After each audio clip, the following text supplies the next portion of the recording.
ओम शांति। आज के अव्यक्त महावाक्य हैं 23 मार्च 1981 के। मुरली का टाइटल है फर्स्ट या एयर कंडीशन में जाने का सहज साधन।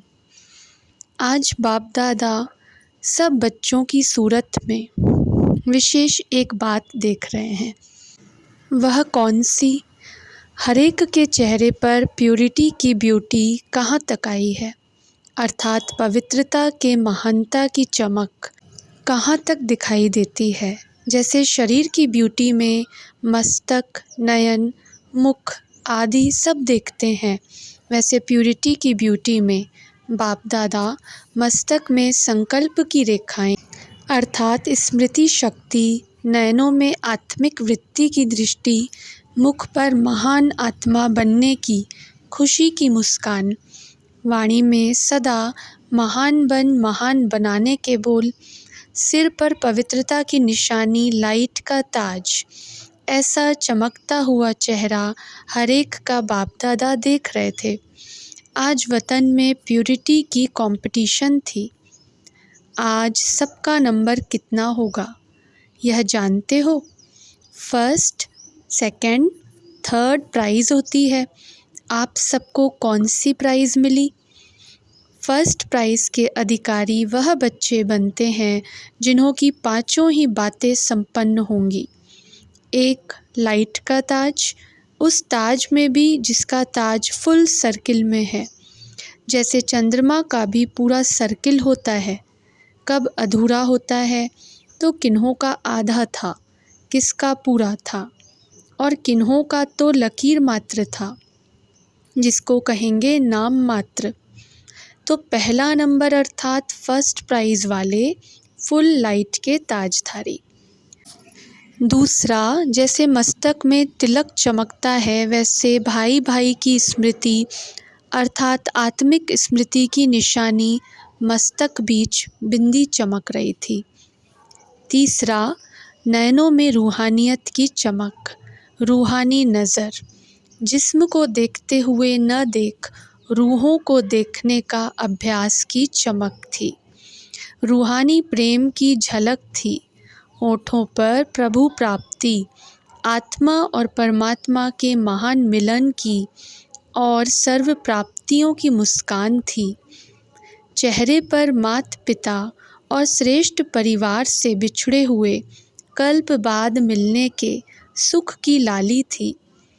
बाप भी लाल, आत्मा भी लाल, घर भी लाल और बाप के भी बने तो लाल हो गए। कितने प्रकार की लाली हो गई।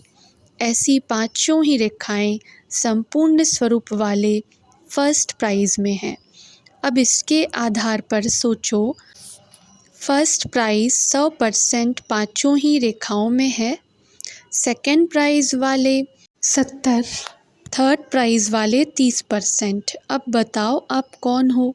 सेकंड प्राइज़ वाले, उसमें भी नंबरवार मेजॉरिटी थे, फर्स्ट और थर्ड में कम थे, 30 से 50 के अंदर मेजॉरिटी थे।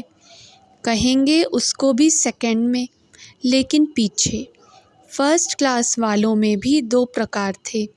एक, जन्म से ही प्यूरिटी की ब्यूटी की पांचों ही निशानियां जन्म सिद्ध अधिकार के रूप में प्राप्त किए हुए थे। प्राप्त करना नहीं पड़ा, लेकिन प्राप्त किए हुए थे। उन्हों के चेहरे पर अपवित्रता के नॉलेज की रेखाएं नहीं हैं। निजी संस्कार नेचुरल लाइफ है। संस्कार परिवर्तन करने की मेहनत नहीं। स्वप्न में भी संकल्प मात्र अपवित्रता का वार नहीं, अर्थात प्यूरिटी की ब्यूटी में ज़रा भी महीन दाग नहीं। दूसरे जन्म से नॉलेज की लाइट और माइट के आधार पर सदा प्यूरिटी की ब्यूटी वाले। अंतर यह रहा, जो पहले वाले सुनाए उन्हों के लास्ट जन्म के पिछले संस्कार का भी दाग नहीं। इसलिए पिछले जन्म के संस्कारों को मिटाने के मेहनत की रेखा नहीं। नॉलेज है कि पिछले जन्म का बोझ आत्मा पर है, लेकिन 84वें जन्म के पास्ट का ड्रामा अनुसार अपवित्रता के संकल्प का अनुभव नहीं। इसलिए यह भी लिफ्ट की गिफ्ट मिली हुई है। इसलिए निजी संस्कार के रूप में सहज महान आत्मा है। जैसे सहज योगी वैसे सहज पवित्र आत्मा। बी होली नहीं, वह है ही होली। उन्हों के लिए यह स्लोगन नहीं है कि बी होली, वह बने बनाए हैं। फर्स्ट प्राइज़ में भी नंबर 1। समझो एयर कंडीशन ग्रुप हो गया। फिर फर्स्ट क्लास, उन्हों का सिर्फ थोड़ा सा अंतर है। निजी संस्कार नहीं, संस्कार बनाना पड़ता है। अर्थात मर जीवे जन्म के आदि में निमित्त मात्र नॉलेज के आधार पर अटेंशन रखना पड़ा। ज़रा सा पुरुषार्थ की रेखाएं जन्म के आदि में दिखाई देती हैं, अभी नहीं, पहले आदि काल की बात है। एयर कंडीशन अर्थात बना बनाया था, और फर्स्ट क्लास वालों ने आदि में स्वयं को बनाया। उसमें भी पुरुषार्थ सहज किया है। सहज पुरुषार्थ, तीव्र पुरुषार्थ, समर्थ पुरुषार्थ, लेकिन फिर भी पुरुषार्थ की रेखा है। यह प्यूरिटी की बात चल रही है। प्यूरिटी की सब्जेक्ट में वह बने बनाए और वह पुरुषार्थ की रेखा वाले हैं। बाकी टोटल सब सब्जेक्ट की बात अलग है। यह एक सब्जेक्ट की बात है।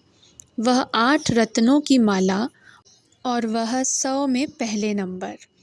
थर्ड क्लास तो इंडिया गवर्नमेंट कर रही है।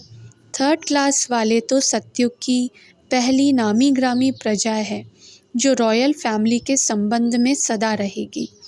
अंदर की प्रजा होगी, बाहर की नहीं। अंदर वाले कनेक्शन में बहुत नज़दीक होंगे, लेकिन मर्तबे से पीछे होंगे। लक्ष्य तो एयर कंडीशन का है ना। फर्स्ट क्लास के अंतर से सेकंड क्लास को तो समझ गए होंगे। सेकंड क्लास से फर्स्ट व एयर कंडीशन में जाने का बहुत सहज साधन है। सिर्फ एक संकल्प का साधन है। वह एक संकल्प है, मैं हूँ ही ओरिजिनल पवित्र आत्मा। ओरिजिनल स्वरूप अपवित्रता तो नहीं था ना। अनादि और आदि दोनों काल का ओरिजिनल स्वरूप पवित्र था। अपवित्रता तो आर्टिफिशियल है, रियल नहीं है, शूद्रों की देन है। शूद्रों की चीज़ ब्राह्मण कैसे यूज़ कर सकते। सिर्फ यह एक संकल्प रखो, अनादि आदि रियल रूप पवित्र आत्मा हूँ। किसी को भी देखो तो उसका भी अनादि आदि रियल रूप देखो, स्वयं का भी औरों का भी। रियल को रियलाइज़ करो। लाल चश्मा लगाओ, स्मृति का चश्मा, वह चश्मा नहीं। मैं भी लाल, वह भी लाल, बाप भी लाल, तो लाल चश्मा हो गया ना। फिर लाल किले के ऊपर झंडा लहराएंगे। अभी मैदान तक कदम उठाया है, गवर्नमेंट की नज़र तक आए हो, फिर नज़र के बाद दिल पर आ जाएंगे। सबकी दिल से निकलेगा कि अगर हैं तो यही है। अभी यह आवाज़ फैला कि यह बड़ी संस्था है, बड़ा कार्य है। यह कोई साधारण संस्था नहीं, नामी ग्रामियों की लिस्ट में है। अभी आपके मेहनत की प्रशंसा कर रहे हैं, फिर आपके परमात्मा मोहब्बत की महिमा करेंगे। अभी 81 में यह किया है, 82 में क्या करेंगे, यह भी अच्छा किया। बाप दादा खुश हैं। संगठन का स्वरूप विश्व के आगे एक वंडरफुल चित्र में रखा है। हम सब एक हैं, इसका झंडा लहराया। लोग समझते हैं कि हमने तो समझा यह ब्रह्मा कुमारियाँ गई की गईं, कहाँ तक चलेंगी। लेकिन संगठन के नक्शे ने अनेक साधनों द्वारा, जैसे रेडियो, टीवी, अखबारें, नेताएं, इन सब के संपर्क द्वारा अभी यह आवाज़ है कि ब्रह्मा कुमारियाँ चढ़ती कला में अमर हैं, जाने वाली नहीं है, लेकिन सभी को ले जाने वाली हैं। जो सबने तन मन धन लगाया, विश्व के कोने कोने में ब्राह्मण भावनाओं की मिट्टी डालने की सेरेमनी हो गई।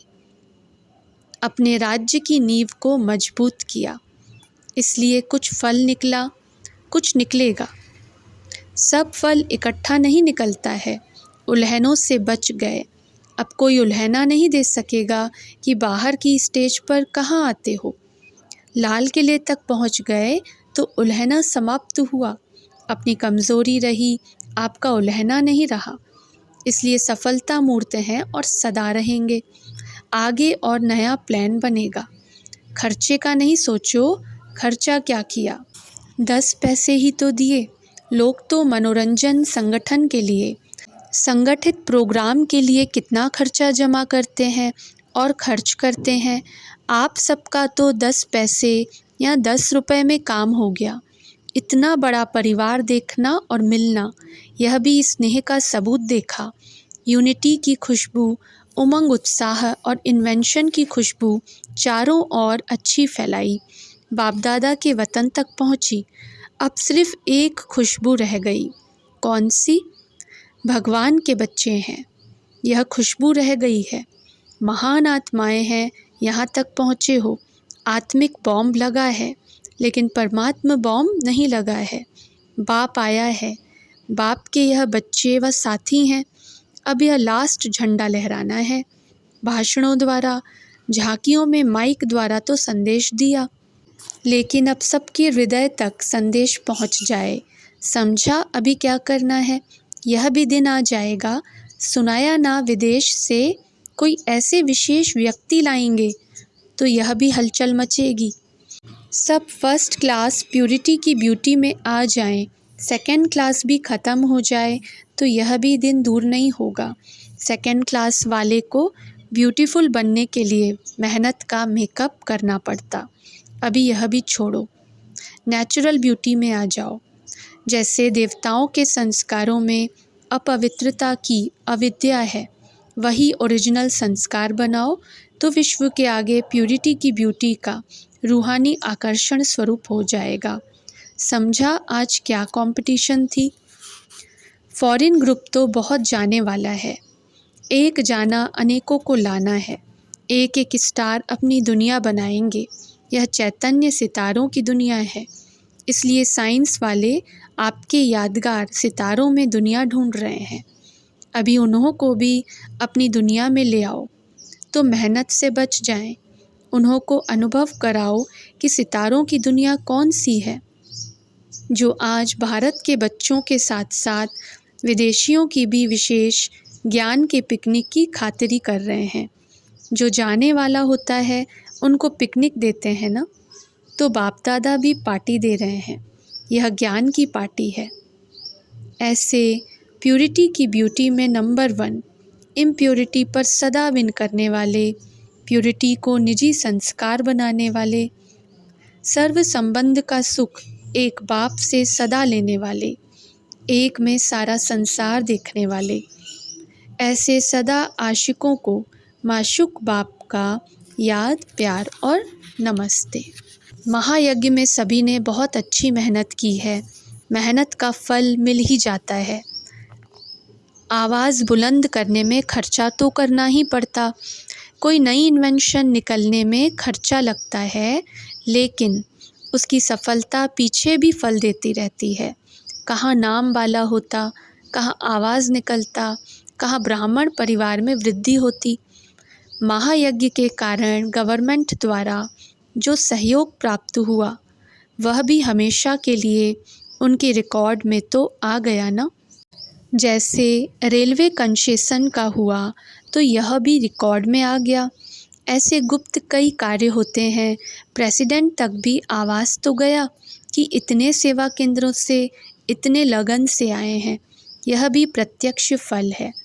जिन्होंने जो सेवा की, बाप दादा रिज़ल्ट से संतुष्ट हैं, इसलिए मेहनत की मुबारक हो। बाप दादा की सेवाधारी भाई बहनों से मुलाकात। हर एक अपने को कोटों में कोऊ में कोऊ ऐसी श्रेष्ठ आत्मा समझते हो। सेवा की लॉटरी मिलना, यह भी एक भाग्य की लकीर है।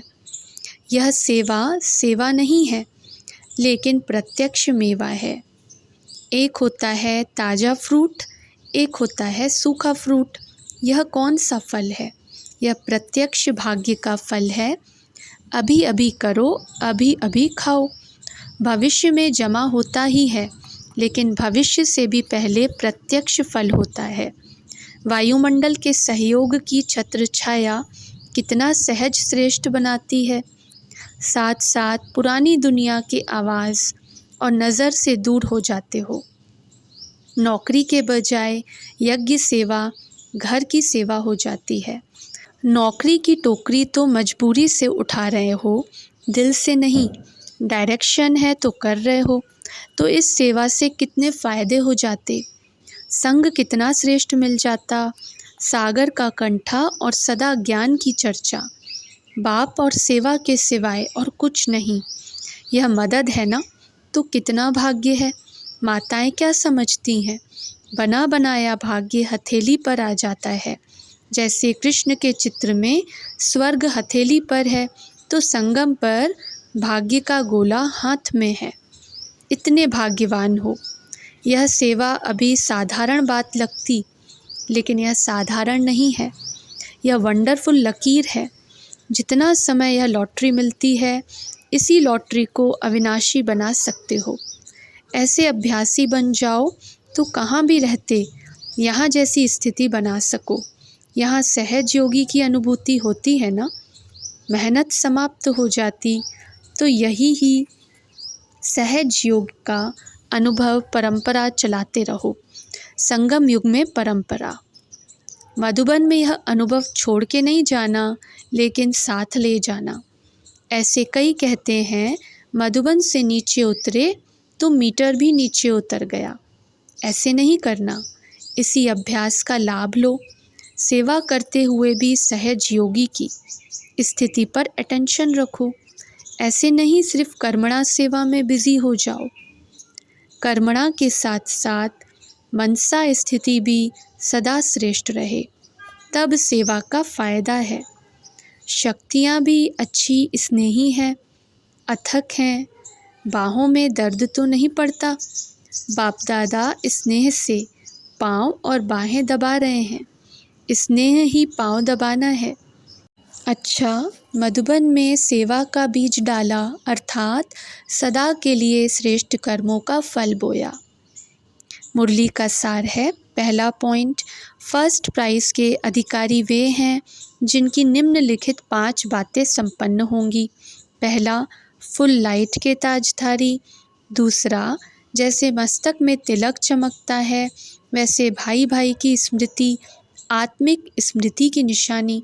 तीसरा, नयनों में रूहानियत की चमक। चौथा, होठों पर परिवार की प्राप्ति, आत्मा और परमात्मा के महान मिलन की और सर्व प्राप्तियों की मुस्कान। पांचवा, चेहरे पर माता पिता और श्रेष्ठ परिवार से कल्प बाद मिलने के सुख की लाली। दूसरा पॉइंट, फर्स्ट व एयर कंडीशन में आने का सहज साधन है। सिर्फ यह संकल्प रखो कि मैं अनादि आदि रियल रूप पवित्र आत्मा हूँ। किसको भी देखो उसका भी आदि अनादि पवित्र रूप देखो। ओम शांति।